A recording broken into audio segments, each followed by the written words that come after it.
Okay, class +2 हमने processes of biotechnology, जैव प्रौद्योगिकी की प्रक्रियाएं वाला टॉपिक स्टार्ट किया हुआ था। उसमें हम 3rd स्टेप तक पहुंच गए थे। 3rd स्टेप तक मैंने आपको लास्ट वीडियोस में एक्सप्लेन किया था।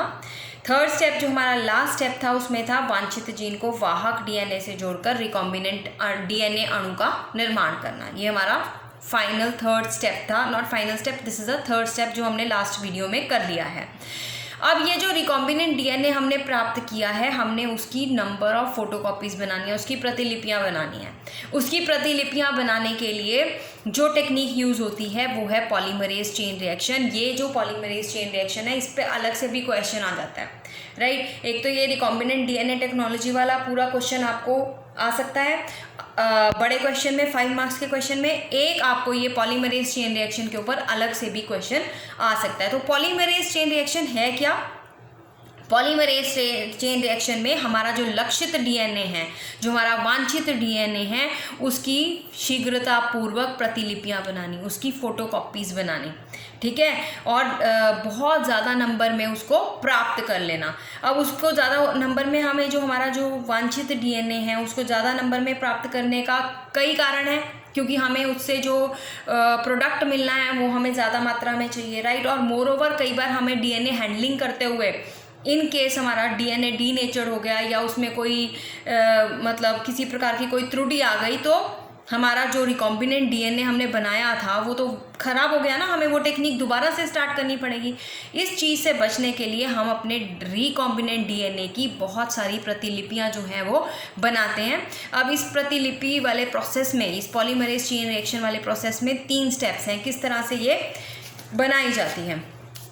इसका जो फर्स्ट स्टेप है हमारे पास वो है डीनेचुरेशन, विकृतीकरण, राइट। विकृतीकरण या डीनेचुरेशन वर्ड आपने बहुत बार सुना है इस पूरे बायोटेक्नोलॉजी में। क्या आपने जो 2nd यूनिट करी थी जीन्स के ऊपर, जेनेटिक्स की, वो उसमें भी आपने सुना है। विकृतीकरण यानी कि हमने क्या करना है, डीएनए के दोनों रज्जुकों को अलग अलग कर देना है, उन्हें तोड़ देना है, राइट। तो अगर हम सामान्य प्रोसेस में देखें तो इसके लिए हेलिकेज एंजाइम जो है वो हम यूज़ करते थे।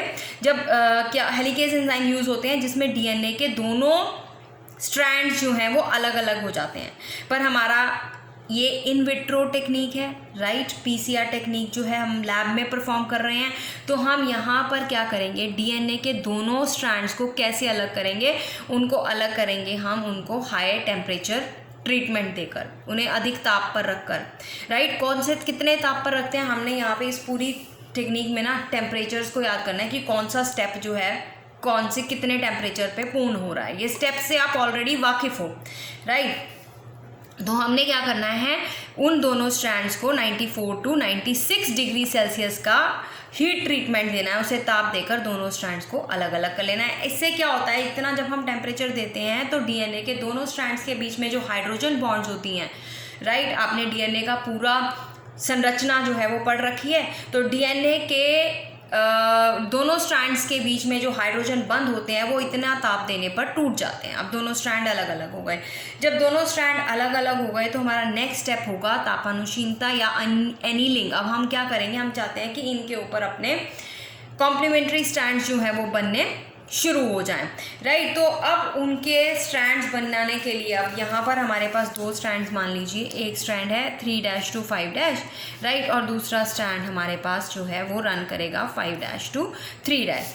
अब इसके लिए क्या होता है, जनरली अगर हम सिंपल प्रोसेस में देखते हैं तो हमारे पास जो प्राइमर्स हैं वो आकर जुड़ जाते हैं। द्विगुणन अगर हम इसका देखें, डीएनए की रेप्लिकेशन वाला पूरा प्रोसेस आपको पढ़ा रखा है। डीएनए की रेप्लिकेशन में जो वो प्राइमर थे वो निर्मित हो जाते थे, राइट, और वो आकर स्ट्रैंड्स के साथ लग जाते हैं, राइट। यहाँ पर क्या होगा, हम जो प्राइमर हैं वो अलग से संश्लेषित करेंगे, आरएनए प्राइमर को बनाएंगे, और आरएनए प्राइमर जो हैं वो हमेशा कौन से एंड पे आके जुड़ेंगे, 3' एंड पे आकर जुड़ जाते हैं, राइट। अब इसका ये 5 होगा और ये 3 होगा, और ये पूरी चेन जो है आगे की तरफ इस तरफ बढ़ेगी, राइट।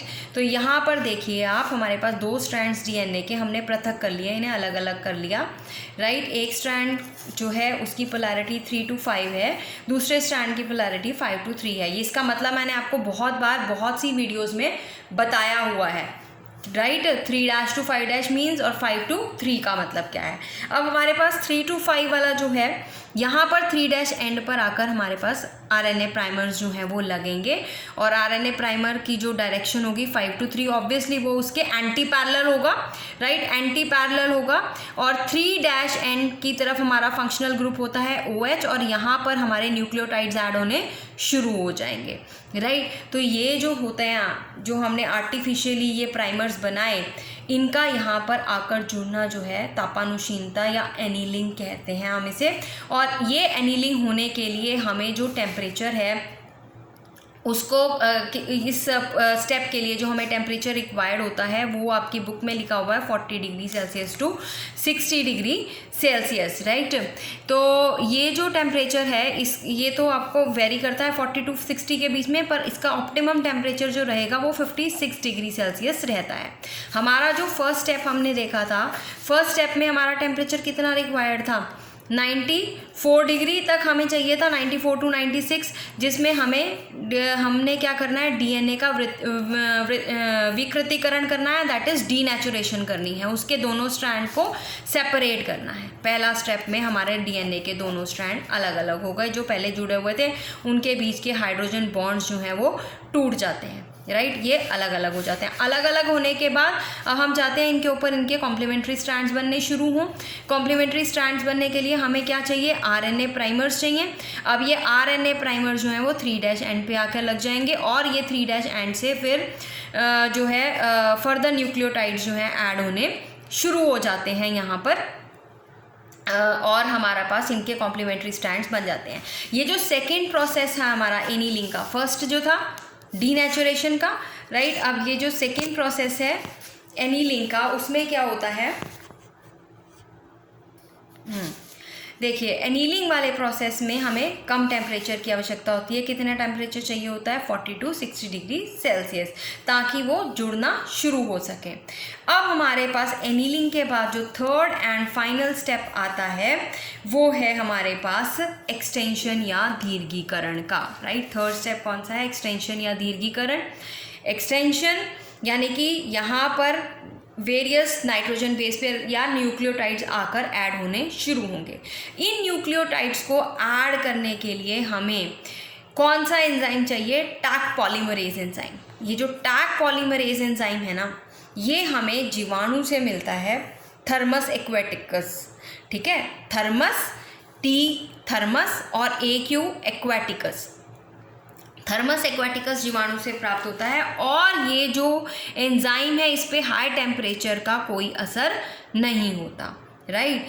तो इस स्टेप में हमें ऑप्टिमम टेम्परेचर कितना चाहिए, 72 डिग्री सेल्सियस। इनका उचित ताप कितना है, 72 डिग्री सेल्सियस होता है। इसलिए द्विगुणन को शीघ्रता से पूर्ण करने हेतु मिश्रण को इस ताप पर कुछ समय के लिए गर्म किया जाता है, ठीक है। हम टैक पॉलीमरेज एंजाइम्स जो हैं वो डाल देते हैं, ताकि हमारी जो चेन बननी शुरू हुई है वो लंबी हो सके, उसका दीर्घीकरण हो सके। कैसे लंबी होगी, DNA न्यूक्लियोटाइड्स हम आके ऐड होने शुरू होंगे, और DNA का द्विगुणन जो है वो पूर्ण हो सके। अब DNA का द्विगुणन पूर्ण करने के लिए हमें कितना टेम्परेचर रिक्वायर्ड है, 72 डिग्री सेल्सियस। और ये जो टेम्परेचर है ये टैक पॉलीमरेज एंजाइम को नष्ट नहीं करता। ये टैक पॉलीमरेज एंजाइम जो है वो 90 डिग्री सेल्सियस जैसे गर्म झरनों में, प्राकृतिक झरनों में पाए जाते हैं, और इनका ये जो एंजाइम है वो इतने हाई टेम्परेचर पर नष्ट नहीं होते, ये इनको टॉलरेट कर लेते हैं। और ये टैक पॉलीमरेज एंजाइम, इनका नाम, ये जो टैक है ये कहाँ से पड़ा, T लिया गया थर्मस से, थर्मस, राइट। AQ लिया गया एक्वेटिकस से, राइट, AQ लिया गया एक्वेटिकस से। ये एक जीवाणु का नाम है, थर्मस एक्वेटिकस, ठीक है। तो इससे ये प्राप्त हुए हमें एंजाइम। तो अब यहाँ पर हमारे पास क्या हो जाता है, DNA का के जो कॉम्प्लीमेंट्री स्ट्रैंड्स हैं वो बन जाते हैं, कंप्लीट हो जाते हैं। अब देखो, एक DNA के 2 स्ट्रैंड जब अलग हुए, इस पे भी एक कॉम्प्लीमेंट्री स्ट्रैंड बन गया, इसके पे भी बन गया, तो हमारे पास 2 DNA मिल गए।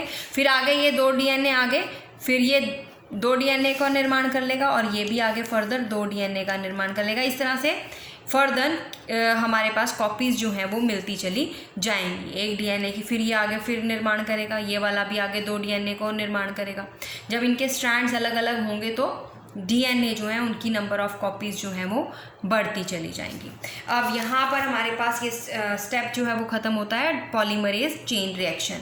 हमारा जो नेक्स्ट स्टेप है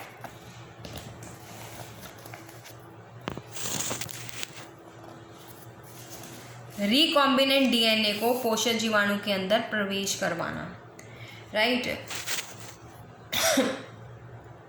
रिकॉम्बिनेंट डीएनए जो बन गया, राइट, उसकी हमने नंबर ऑफ़ कॉपीज़ भी प्राप्त कर ली।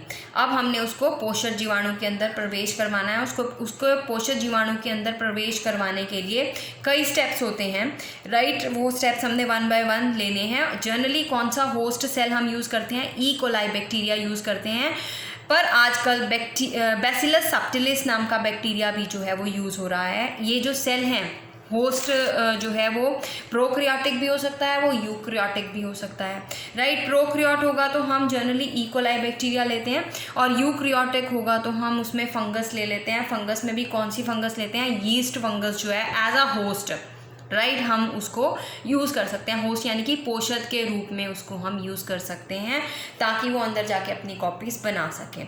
अब उसके अंदर उसको ट्रांसफ़र करने के लिए एक स्टेप होता है रूपांतरण के द्वारा, ट्रांसफॉर्मेशन के द्वारा। इसमें डीएनए के जो नगन खंड हैं, डीएनए अणुओं के नगन खंडों को जीवाणु अपने वातावरण में ग्रहण कर लेता है। पर उसको ग्रहण करने के लिए क्या करना पड़ेगा? उसकी जो प्लाज्मा मेम्ब्रेन है, उसकी प्लाज्मा मेम्ब्रेन को परमिएबल बनाना पड़ेगा, यानी उसकी कोशिका झिल्ली को क्या बनाना पड़ेगा? परमिएबल, सुग्राही बनाना पड़ेगा, ताकि वो अपने अंदर उन डीएनए खंडों को समावेश होने दे, ठीक है। तो उसकी कोशिका झिल्ली को परमिएबल बनाने के लिए हमें क्या करना पड़ता है? उसको ट्रीट करवाना पड़ता है। किसको? जीवाणु कोशिकाओं को। जीवाणु कोशिकाओं को कैल्शियम क्लोराइड या सीजियम क्लोराइड के साथ हम उसे ट्रीट करते हैं। ट्रीट करने के बाद क्या होता है? उसकी कोशिका झिल्ली जो है वो परमिएबल बन जाती है, और उसके माध्यम के द्वारा विजातीय डीएनए जो है उसको ग्रहण करने की क्षमता होस्ट सेल की वो बढ़ जाती है। कोई भी एक कोशिकीय जीव, बैक्टीरिया, ई कोलाई या फिर बैसिलस सबटिलिस, उसकी कोशिका झिल्ली को वी हैव टू ट्रीट, उसकी कोशिका को हमें ट्रीट करना पड़ेगा। किसके साथ ट्रीट करना पड़ेगा? कैल्शियम क्लोराइड के साथ या सीजियम क्लोराइड के साथ। आगे और भी स्टेप्स हैं, वो हम 1 बाय 1 लेंगे नेक्स्ट वीडियो में।